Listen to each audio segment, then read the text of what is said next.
اللهم أنت ربي لا إله إلا أنت، خلقتني وأنا عبدك، وأنا على عهدك ووعدك ما استطعت. اللهم أنت ربي لا إله إلا أنت، خلقتني وأنا عبدك، وأنا على عهدك ووعدك ما استطعت.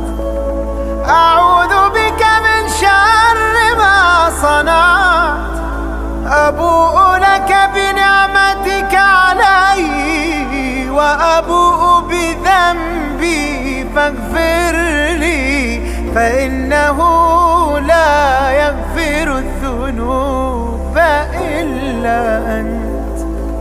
اللهم أنت ربي لا إله إلا أنت، خلقتني وأنا عبدك، وأنا على عهدك ووعدك ما استطعت. أعوذ بك من شر ما صنعت، أبوء لك بنعمتك علي وأبوء بذنبي فاغفر لي، فإنه لا يغفر الذنوب إلا أنت. وصلى الله وسلم على سيدنا محمد خاتم الأنبياء والمرسلين.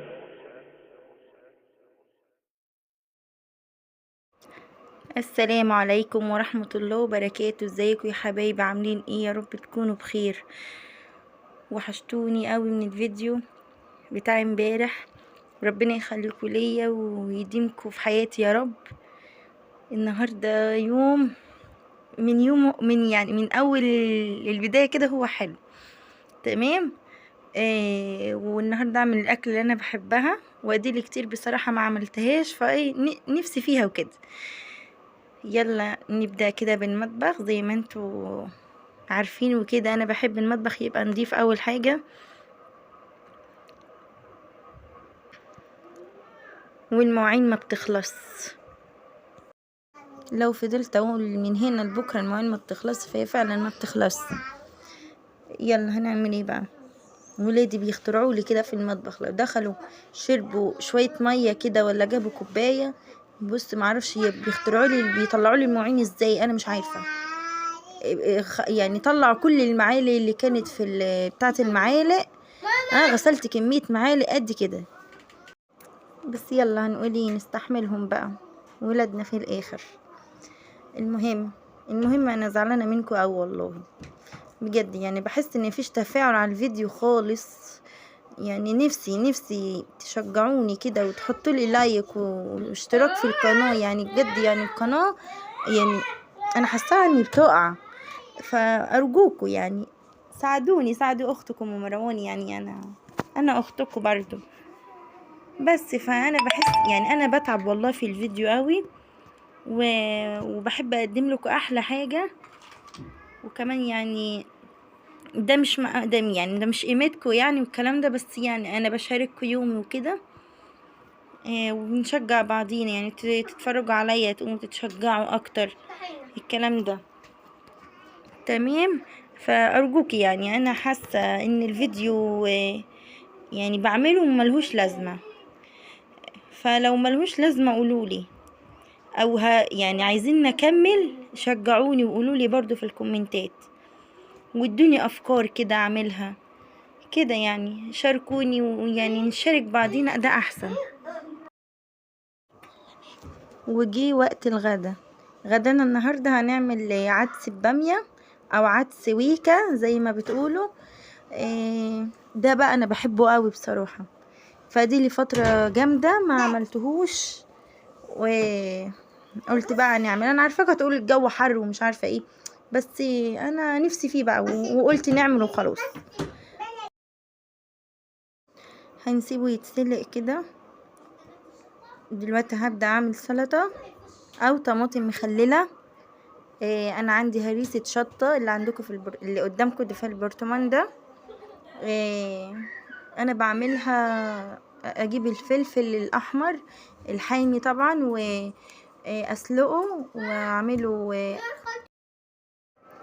واعمله كده راس توم كبيرة. وبعدين بعد ما يبرد من السلق اروح حايشه العنقود اللي فيه ده واحطه في الخلاط، واحط التوم واحط خل وملح. الخل طبعا هيبقى المادة الحافظة بتاعته، واحط له كمية الملح اللي انا عايزاها او اللي يعني اللي يبقى مظبوط يعني. تمام. في ناس بتحط ليمون بس انا ما بحطش ليمون، بحط الليمون ساعة لما اجي اعمل سلطة او اي حاجة، او مثلا اخلي العروس او اسمه بتنجان عندكم، عندنا في الصعيد اسمه عروس. تمام.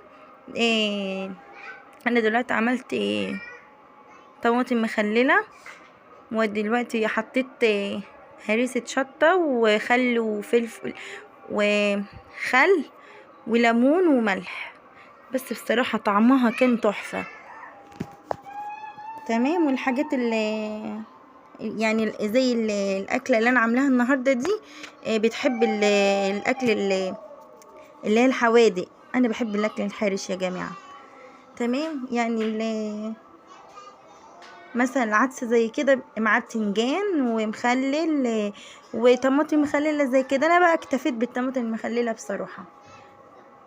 بس هبتدي هو كده العدس اتسلق، هبتدي اضربه في الخلاط وبعدين احطه يغلي على النار، وهشيل كميه شويه يعني في حله تانية صغيره، عشان بابا ولادي بيحبوا بيحبوا شوربه عدس عادي، واحنا انا ولادي بنحبوا الويكه دي.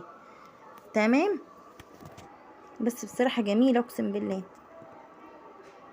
هبتدي احطها على النار اغليها كده، واحط لها الحياء بتاعها فلفل اسود بس بسيط، وكزبره وكمون. مش بحط السبع بهارات بصراحه، ما ينفعش معاها. حطيت المرقه واحط الكزبره وحبه كمون كده صغيره. وانا مقطعه الباميه شرايح كده او طرنشات عشان تدوب كده في العدس. انا بحبها دايبه بصراحه. في ناس بتحطها سليمه او بتقسم الباميه نصين، انا بقى بحب اعملها شرايح كده. تمام. انا شلت كده شويه في الحله الصغيره دي، وابتدي احط الباميه. شايفين مقطعه ازاي؟ احط الباميه واسيبها بقى تستوي. عقبال بقى بعمل اعمل البصل بتاع التقليه. انا بحب اعمل لها قطعه كده جميله، بصل وثوم وطبعا فلفل اخضر مدقوق مع الثوم. هبتدي اقطع البصل. بحب اقطعه قطع صغيره كده عشان يعني يبقى لايق على الثوم. انا ببقى دقه الثوم او فرماه مع مع فلفل اخضر، ممكن فلفل حامي على فكره، بس على حسب. انا عندي اطفال صغيره فما بحبش احط الحامي ده. ممكن احط حاجه حاميه او شطه والكلام ده، بس في سلطه في حاجه زي كده.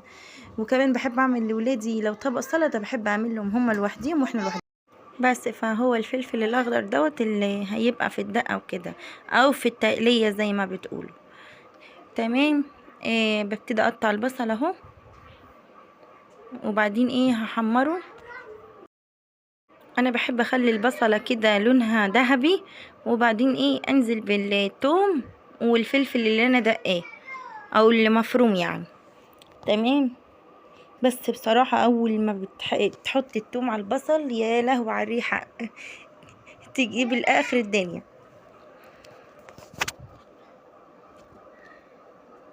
هاخد كده البصل واحطه على النار. والله يا جماعه الاكله دي انا بعشقها. في ناس كتيرة ما بتحبهاش والكلام ده، بس بصراحة يعني جميلة، جربوها والله حلوة.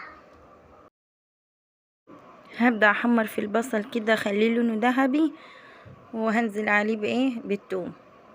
الثوم لما بدق معاه فلفل اخضر بيبقى حاجة جميلة وريحته تحفة. اللي هي كده البامية او البامية اللي في العدس استوت. تمام. والله عندنا في الصعيد بيعشقوها.